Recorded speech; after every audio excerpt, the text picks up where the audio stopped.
Aujourd'hui,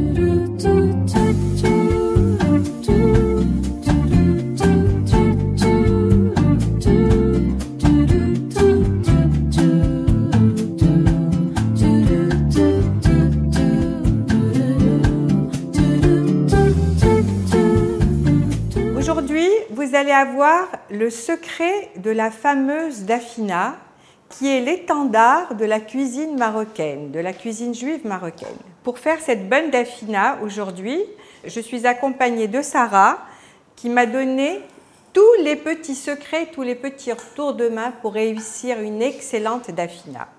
Qu'est-ce qu'il vous faut?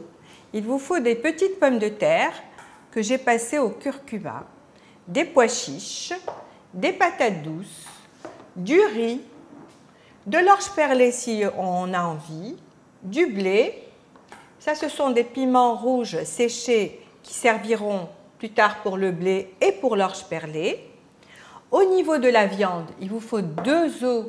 Il y a du jarret, il y a de la poitrine, il y a du pied de veau et il y a de la viande de tête de veau. Et évidemment, des œufs. Alors ça, c'est pour la dafina basique. Cette dafina, ensuite, nous allons faire des pâtés. Sarah va faire un pâté de riz et on va faire un pâté de viande et d'amandes et de chapelure qui est un pâté qu'on appelle un pâté doux ou la pata.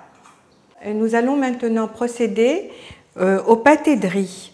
Le pâté de riz, donc j'ai fait blanchir du riz, c'est du riz long, que j'ai fait blanchir au curcuma seulement 3 minutes et je l'ai essoré.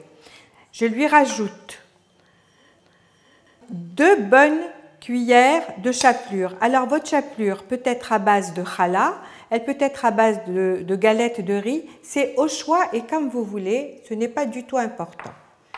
On rajoute une cuillerée d'oignons hachés, même un peu plus. On rajoute une bonne cuillère de persil haché,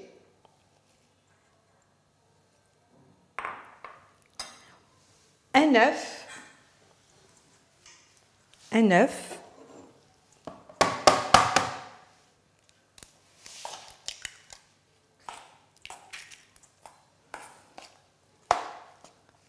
on rajoute les épices, on rajoute une pointe de curcuma, une autre pointe, vous voyez, de cannelle, une toute petite pointe de massis, mais vraiment très peu, et là, un peu de sel, on sale. Alors, vraiment, une toute petite cuillerée d'huile, pas plus, et je vais travailler mon riz. Alors, le pâté doit être consistant. Ensuite, nous allons le huiler très peu et le mettre dans une mousseline. Parce qu'évidemment, il est plus hygiénique aujourd'hui d'utiliser des mousselines, du haïté, des petites toiles que vous jetez. C'est bien plus intéressant et plus bénéfique pour notre santé que les papiers. Alors, j'huile un tout petit peu ma toile et je mets un tout petit peu d'huile. Vous allez voir, c'est quand elle fera son rouleau que nous allons remettre de l'huile. Vous formez un bon rouleau comme ceci, auquel je vais rajouter un tout petit peu d'huile au-dessus. C'est tout. Le premier rouleau de riz est fait, vous le réservez. Nous allons maintenant passer au rouleau qu'on appelle le rouleau sucré. Le rouleau sucré se compose d'un peu de viande,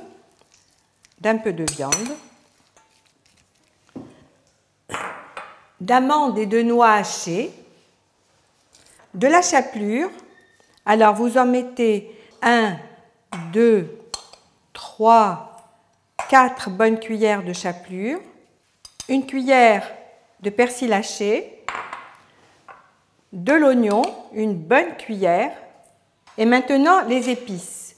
Les épices, une bonne cuillère de cannelle, la moitié d'une cuillère de curcuma, une pointe de massis parce que c'est assez acide, et c'est au choix. Si très peu de sel,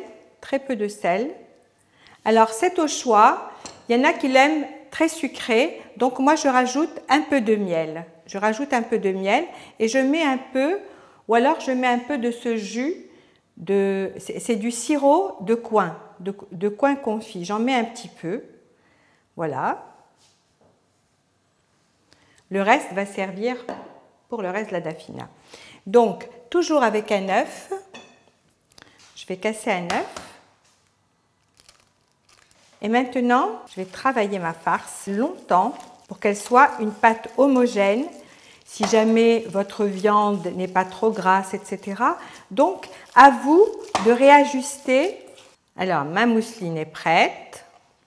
Je vais la huiler seulement maintenant. Voilà, vous formez un rouleau. Et voilà. Le deuxième rouleau est prêt et on le réserve là. Alors maintenant, nos pâtés sont faits. Nous allons procéder à la disposition de la daffina. Donc pour ceci, pour une daffina de cette taille, il vous faut un faitout. Alors, comment fait-on? Alors, on commence par disposer les pois chiches en premier. Et je mets mes épices. Alors écoutez, le secret de cette daffina, c'est qu'elle est faite avec très peu d'épices. C'est 2 cuillères à soupe de curcuma avec des filaments de safran que l'on dispose ainsi, un bon verre d'huile comme ça, qui est de 20 centilitres. Et je mélange mes pois chiches. Je vais verser la moitié des pommes de terre, en réserver quelques-unes et les patates douces pour la fin. Ensuite, je vais rajouter ce merveilleux sirop de coing confit. Et ça, c'est le secret qui m'a été livré par ma mère et qui donne une très très belle couleur. Ensuite, je vais chercher ma viande et je vais la coucher sur les pommes de terre. Ça, c'est la viande de tête. Je pose exactement le pied de veau, la viande de poitrine, les os,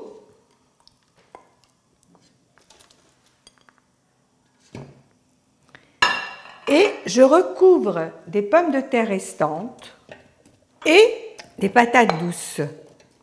Une pointe de sel, quelques pointes d'ail dans leur robe qu'on peut clairsemer comme ça dans la daffina. C'est facultatif, il y en a qui les écrasent, moi je les laisse entières. Maintenant ma daffina est prête, je vais la couvrir d'eau et vous montrer sa cuisson. Vous remarquerez qu'il y a encore les œufs que je n'ai pas mis. Je ne les mets que pratiquement quand la daffina est cuite, parce qu'ils vont cuire toute la nuit. Je les ai un petit peu durcis un petit peu avant et je les placerai. Et ensuite, je placerai le blé ou le riz ou l'orge perlée. Je les cuis en cocotte à part, dans des petites casseroles à part, dont je vais vous montrer la préparation. Alors maintenant, la daffina va aller sur le feu.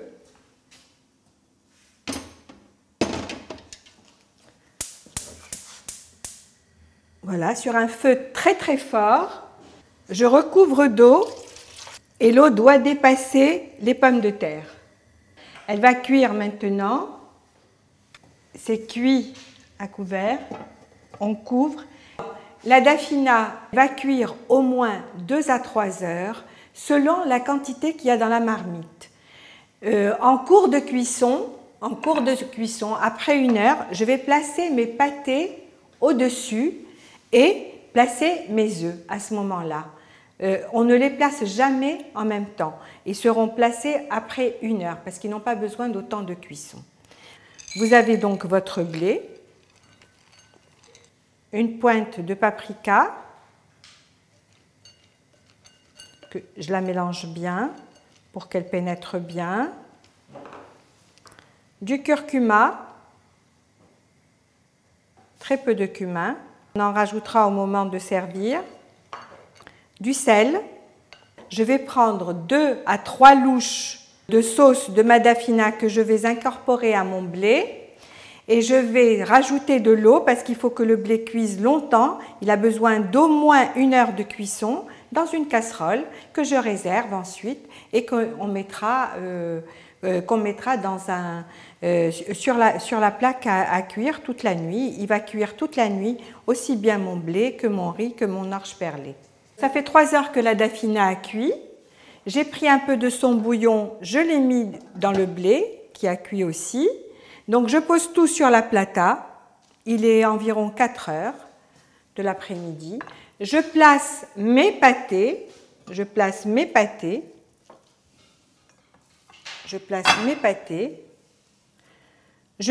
mes œufs. Et bien voilà, donc tout est prêt. Alors on peut aussi recouvrir d'un linge ou d'une couverture pour que la chaleur ne s'échappe pas, pour vraiment reproduire les conditions du four public, hein, qu'elle soit bien entourée. D'ailleurs, à ce niveau, si vous préférez, ça peut très bien être cuit à l'intérieur d'un four à très basse température. Tout dépend de la maîtresse de maison et de ce qu'elle souhaite. L'essentiel, c'est de gérer, parce que la dafina, c'est aussi beaucoup de cuisson. Écoutez, je crois que je vous ai tout livré. Eh bien, je vais vous la servir dans un petit moment. Et voici le résultat. Comme vous voyez, elle a bien mijoté, elle est là et je vais vous la servir. Et ici, c'est le blé qui a cuit à côté et que j'ai arrosé du bouillon de la dafina. Alors maintenant, je vais vous la servir. La voilà. Je prends mes pâtés que je déploie. Voilà. Le premier pâté sucré, le fameux pâté sucré qui est là. Le deuxième pâté, le pâté de riz.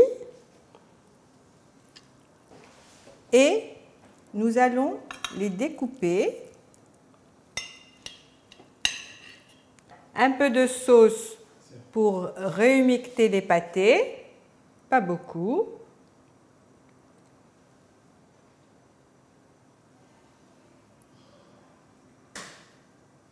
Les œufs qui ont été écaillés, nous allons poser les œufs écaillés.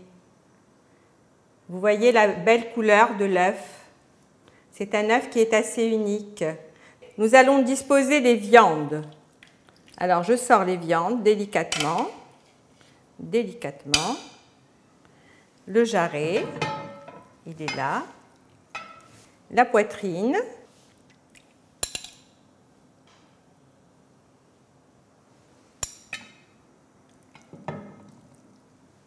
Ensuite, je présente le pied de veau. Là maintenant, je vais procéder à disposer les petites pommes de terre et quelques pois chiches que vous mélangez. Maintenant, je vais récupérer ce merveilleux jus qui est important pour réhumecter les pommes de terre, les pâtés, etc. Alors là, c'est du riz que je prépare de la même manière que le blé, simplement je ne mets pas de paprika. Et bien voilà cette fameuse dafina qui donne l'eau à la bouche à tout le monde, à nos amis musulmans, à nos amis catholiques, et qui est un plat qui fédère comme le couscous. C'est un plat qui a été fait depuis nos ancêtres, que ce soit dans l'Europe centrale, dans l'Andalousie, et qui est arrivé à Fès au Maroc, et qu'on continue de reproduire. J'espère qu'il va réconcilier beaucoup de choses et beaucoup de gens qui vont retrouver cette dafina comme une madeleine proustienne. Merci.